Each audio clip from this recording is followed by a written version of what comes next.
You know, 120 years ago, a Civil War veteran named George Coy opened the world's first commercial telephone exchange in New Haven, Connecticut, using his invention. An invention that would ultimately change the world. George Coy, the trailblazer, couldn't have known. He would come to exemplify what a company called SNET is all about. Vision, ingenuity, resourcefulness. After all, he probably just wished for the darn thing to work. And work it did. His primitive switchboard was the predecessor of today's sophisticated global network that processes trillions of calls a year. As we stand on the threshold of a new chapter in our history, it's appropriate that we pause and chronicle SNET's extraordinary past, marked by a spirit of service and community involvement that's unsurpassed. So join me as our story unfolds before your eyes. I think you'll agree that this little company that could holds a very special place, not only in Connecticut, but throughout the vast worldwide telecommunications industry. Thank you, George, and thanks to all the SNET employees, past, present, and future. Mr. Watson, come here. I want you.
You've heard of George Coy, the inventor?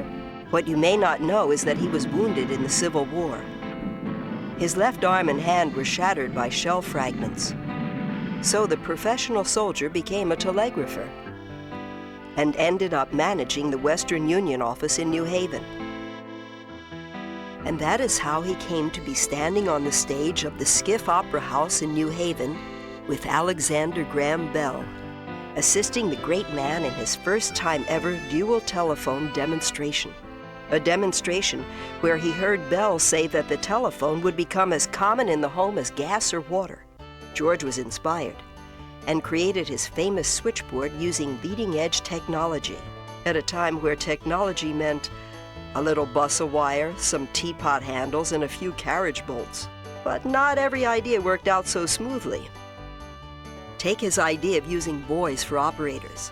The boys were very enthusiastic, even resourceful, finding they could create an extra circuit by wetting 2 fingers, placing them on the switchboard contacts, and letting the call pass through their bodies. But that wasn't all they had access to. Yes, Counselor Tyler, this is Mr. Platt. I have a highly confidential divorce case I really need to discuss with you. Mr. Platt, I think we should talk this over in person because the boy at the central office may be listening. Oh, no, I ain't. It wasn't clear then that telephones would eventually become a way of life in America.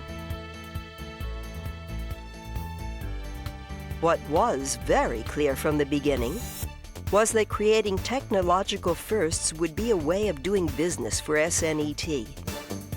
We had the first central office in the country, right here in New Haven. First state to be 100% dial. Also the first to convert to direct distance dialing. I know we were the first to have fiber optics in the local loop. I think we were among the first states to have a statewide E911 system in place in the mid-'80s. In 1985, when SNET deployed the ConNet network, SNET became the first local exchange carrier to deploy a public packet switching network, and that really added a very important accomplishment to a whole suite of long-standing firsts.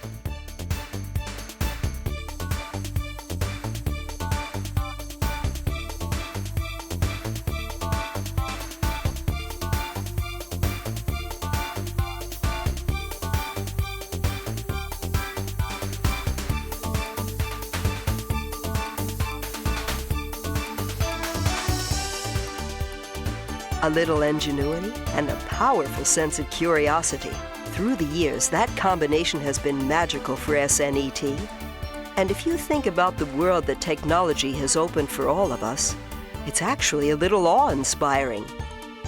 However, while ingenuity is a wonderful thing and technology even better, it's never wise to discount Mother Nature.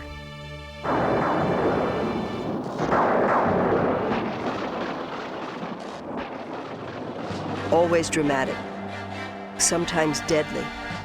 The storms of Connecticut and SNET have quite a history together. Drifts were 40 feet high in places. Hundreds of people lost their lives. Wires down in 1,000 directions. Almost 100 years later, the storm of '78 shut down the entire state. There have been ice storms and freezing winds. And then the granddaddy blizzard of 1996. Through it all, SNET fought to restore service because it was a matter of honor. It always has been.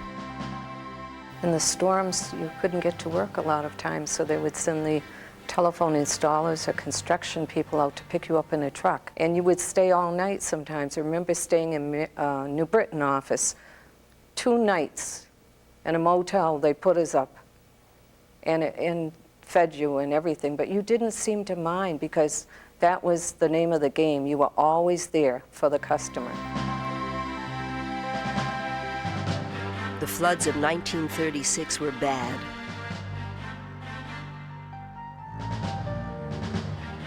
But everybody who was there says 55 was a nightmare. Runoffs from 2 hurricanes inundated the Housatonic and Naugatuck rivers. Grandfather had 48 years here, and I can remember him holding my hand along as my father walking up into the center of Derby, watching that river come down the Housatonic and seeing what I thought was thousands of SNET employees trying to help out. Homes, bridges, railways washed away. Switching stations were destroyed. But service was restored in a matter of days. Most of the people of Connecticut had no idea we could have a tornado here until 1979 in Windsor and Windsor Locks. Those who forgot were reminded of the fact in 1989 in Hamden and Watertown. The trouble we encountered with Gloria is nothing compared to this. The amount of trees, the amount of power and poles down is astronomical. The townspeople were really glad that we were there, and they were telling us, fantastic job, you're a hero. I never felt like a hero. It's just part of your job. It's the spirit of service that's behind all the amazing restoration work, and it's what puts such a unique stamp on this company. It embodies an extraordinary sense of integrity and responsibility. Many have claimed to possess the spirit of service, but for telephone people it isn't a motto or a slogan or just a way of doing business. It's a way of life. And then there are those who go even further, and they are presented with the Vail Medal Award, a prestigious international honor given to those who have given of themselves. And that spirit was never needed more than during the hurricanes that ravaged the state. 1938, before they named them, the hurricane killed 500, uprooted 7,000 trees. Phone lines, power lines, trees, signs, walls, homes, and buildings were down. Then came the monster storms, Carol, Bob, and Gloria.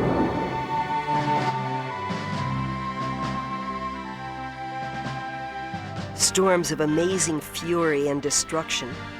And always SNET was on the scene, even before the winds had died down.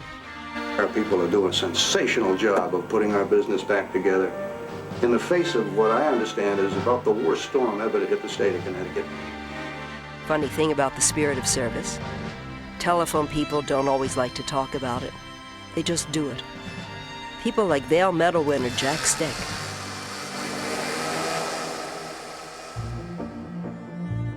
I'll never forget that morning when he came home. It was about 4 o'clock in the morning, and he was soaking wet, head to toe. To be nosy, I crossed over to the bridge.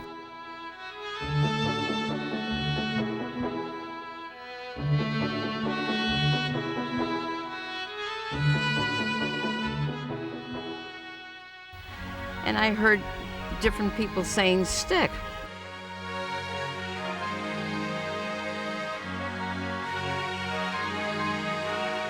And I said, "Eddie, what's going on?"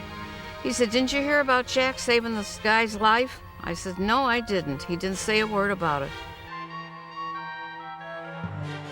From the operators who camp out for days during severe storms, to installation and cable crews in bitter winter or blazing sun, the job always gets done.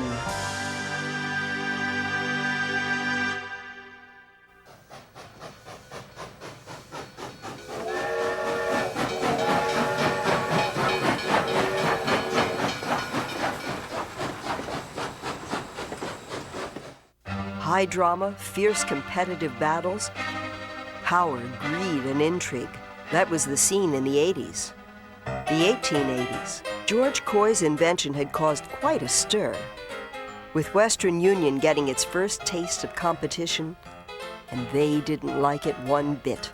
It was the telephone versus telegraphy. The battle was for the future. Consequently, things got nasty and a little crazy. So they went to court to settle their differences. And the next thing you know, Western Union was out of the telephone business. The Southern New England Telephone Company was free to pursue its destiny. But as everyone knows, stuff happens. In this case, it was electric trolley cars, which meant electric lines everywhere, wreaking havoc with the ungrounded iron wire used for telephones. There was only one thing to do, and it would cost dearly. Two-line copper wire. Another SNET first replaced the single iron wire. The only way to pay for it was to sell off all the newly developed out-of-state local and toll services. So much for the dreams of being a regional telephone company. Then things began to change. They got worse. In the 1890s, Bell's patents expired and all hell broke loose. Independent companies were creating absolute chaos, duplicating lines, phones, poles, and switching centers. Competition was creating a burden for customers. Finally, the Connecticut legislature stepped in and chose regulation over competition. They passed a bill recognizing the essential monopolistic nature of telephone service and paved the way for SNET for the next 100 years. Except for a blip in the timeline known as World War I. That's when the federal government took over all utilities nationwide. They were spectacularly unsuccessful at containing costs and introduced the first nationwide rate increase. Within a year, they had returned control to the original operators. During the Great Depression, because of the lack of jobs, there was an embargo on hiring married women. I assume that it was because it wasn't fair to have two-income families when some people didn't even have one income. And this was not only true of the phone company, it was true of teachers too. SNET actually avoided laying off people by cutting back work schedules and using everyone to sell telephone service. After the tough times of World War II, business was booming. It was after the war. The Bell system and SNET had enormous material shortages for years.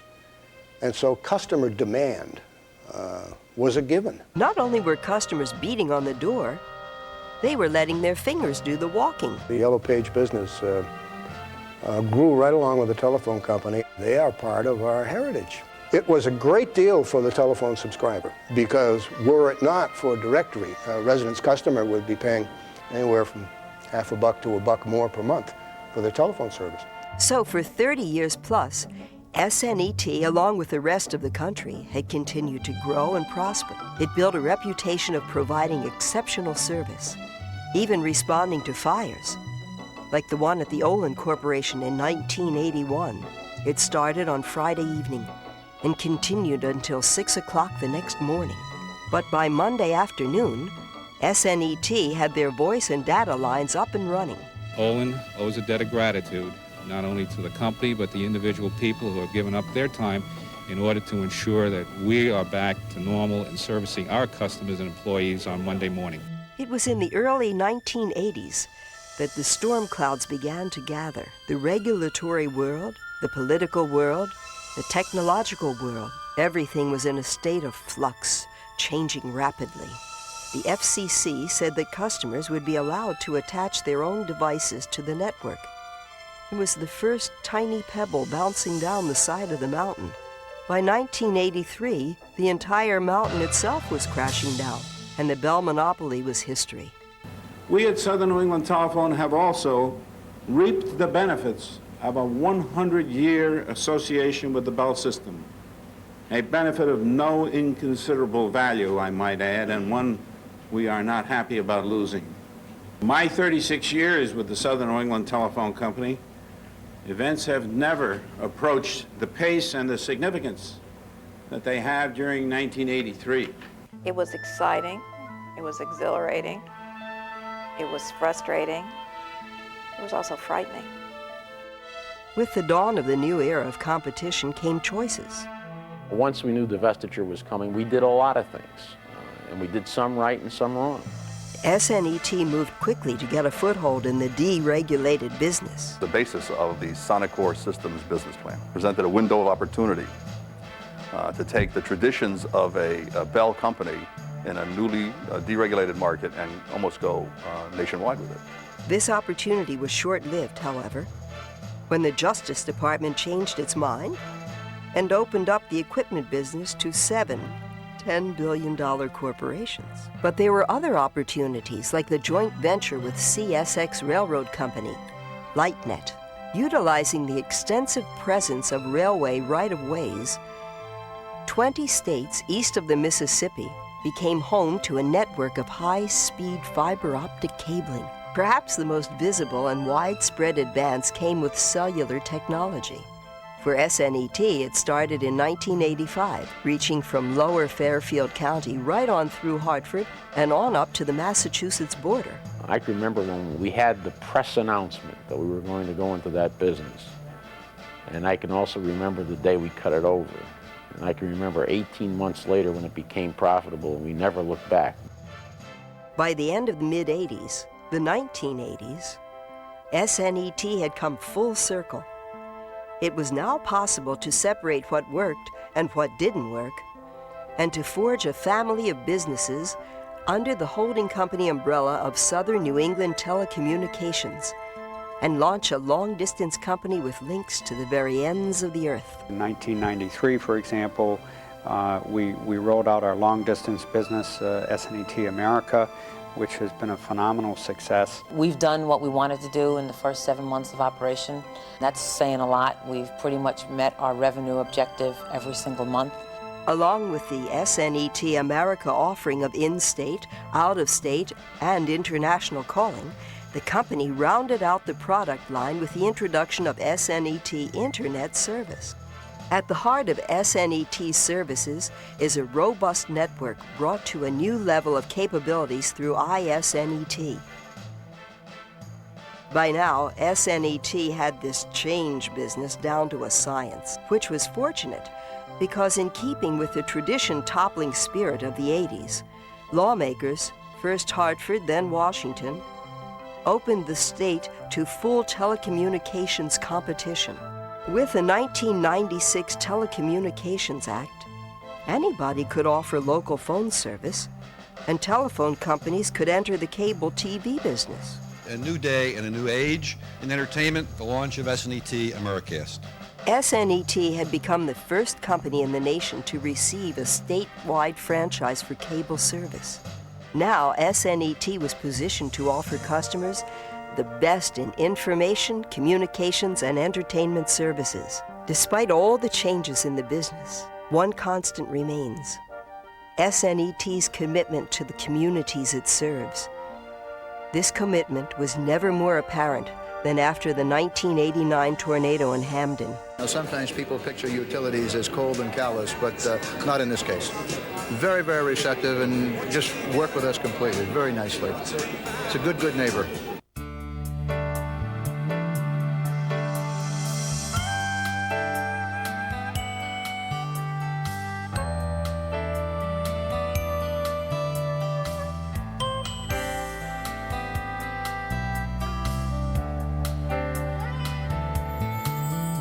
Marshall Jewell, SNET's first president, said it best: "If you don't leave this world a better place than you found it, you haven't done your job." Long before ecology became a popular issue, SNET saw the importance of a green environment and began cleaning up its act through recycling of directories and equipment, encouraging van pools, and championing many more conservation efforts that are still in place today. SNET's work to preserve the environment did not go unrecognized. Telephone people believe in giving back, in giving of themselves. They always have. Thomas Doolittle's a fine example. Not only did he introduce copper wire to the industry, he also helped to organize the Telephone Pioneers of America. In 1911, the Pioneers started as a fellowship organization.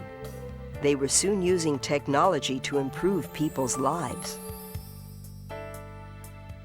The Telephone Pioneers of America is a national organization. It's our parent organization, if you will. The SNET Pioneers is made up of 11,000 members approximately, and we're a volunteer organization. We have a primary focus on community service and a strong focus on education in the community. SNET had forged a vital technological partnership with the community, including libraries and schools, helping teachers and students throughout the state to get up to speed on telecommunications technology in the information age. SNET is an integral part of the fabric of every Connecticut community. SNET was always a great corporate citizen. We had a presence out in the community, much as we have right now. Its strengths have been people, its identity with the state, its involvement in communities. Employees have had a reputation for taking active roles in local civic groups, chambers, United Way. The company has a history of contributing significant resources to a host of economic development groups around the state. SNET sponsors a myriad of local and statewide programs. 80% of these benefit nonprofits. And these cultural,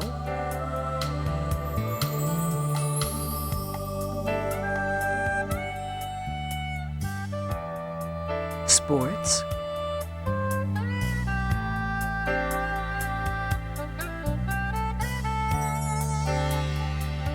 and community events help to enhance the quality of life in Connecticut, retain existing businesses, and attract new ones, which means more jobs for everyone. One of SNET's most valued connections to the community is the operator. Connecticut's first female operator, Marjorie Gray, was hired in Bridgeport in 1879. And in 1907, SNET opened the first school for telephone operators. Number, please.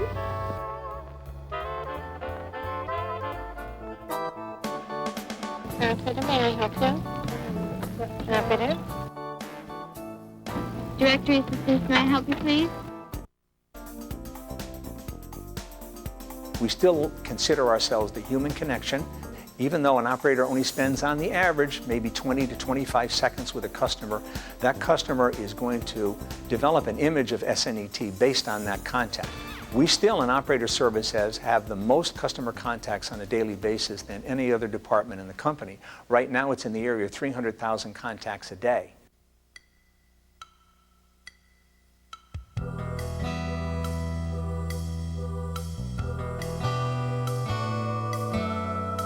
Sometimes the best way to tell the story of a big company is through the memories of the people it's touched.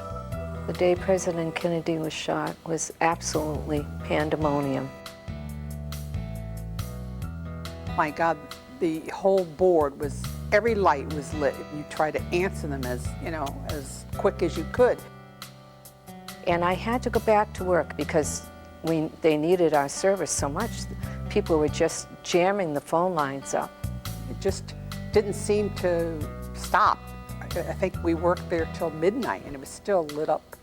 And it certainly was one of the saddest days this nation has entailed. And one of the busiest days for the telephone people. SNET has reflected the changes of society in its people and in the way it does business. As a woman coming into a male scene, I felt that I had to prove myself with the men, because the men who were my peers were people who had come up from within their organization, like installation maintenance. They probably had started out as installers and moved up.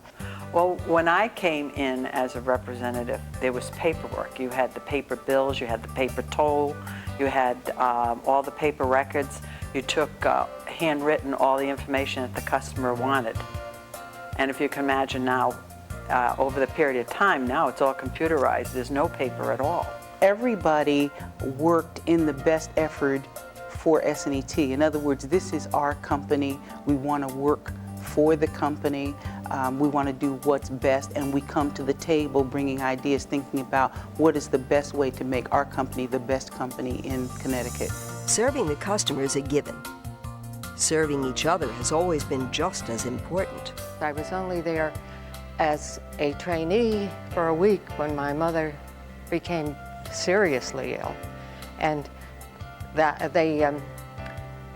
the older women mothered me through all that. In one instance, it was an employee who had died, and the family really had young children and the spouse who had never worked, and she didn't know what she was going to do. And it turned out it was right in the middle of when we were providing an early retirement offer.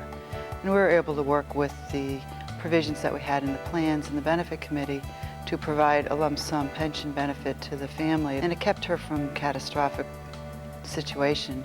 And she actually wrote in a letter thanking us all for working with her so that her children could continue to grow up in the home that her husband had worked for. When I came into the company, what I found was that I was being adopted into a family. Everywhere I went, people knew who I was because they talked to everybody else. They said, hey, there's a new kid, he's working in this area. People went out of their way to help me, to inform me that, hey, I'm working on this, if I can help you, come and see me. And they were genuine about it. Helping each other on and off the job is a tradition. It's a legacy that's often been handed down from father to daughter and from mother to son. And remember Jack Steck? Our family's involvement with the phone company began in 1917 when my grandfather began his career there. My grandfather worked there 45 years, my father worked there 35 years. From my father, then it was me, my sister, my two brothers, we all worked there. So we had 4 generations of our family that worked for the phone company. It's been our life, really. Helped us raise our family. We had a good life. Thank God for everything. There are lots of stories like the Stecks. Generations of families, aunts, uncles, cousins, and kids that worked for SNET and still do. They're a nice bunch of people. I enjoyed working here. I think most people did. It's provided for my whole lifestyle, the whole quality of life that my family and we have. I never thought I would have until I had this kind of opportunity. Why did I stay 30 years? I like the job. I like helping out people. People. SNET's history is the story of people. People who are exceptionally good at what they do, on and off the job. It's the story of people who go beyond the call. Strengthened and carried forward by the bold vision, the ingenuity, and the resourcefulness of its people, SNET now begins a new chapter in its extraordinary history. We enter a future no less exciting and challenging than that faced by Civil War veteran George Coy 120 years ago, knowing clearly who we are, where we have been, and what remarkable things we can accomplish. The world will be so small I'll be able to talk to everybody. Are their imaginations running away with them? Or do we at SNET just have our work cut out for us? The future will be the best place to be.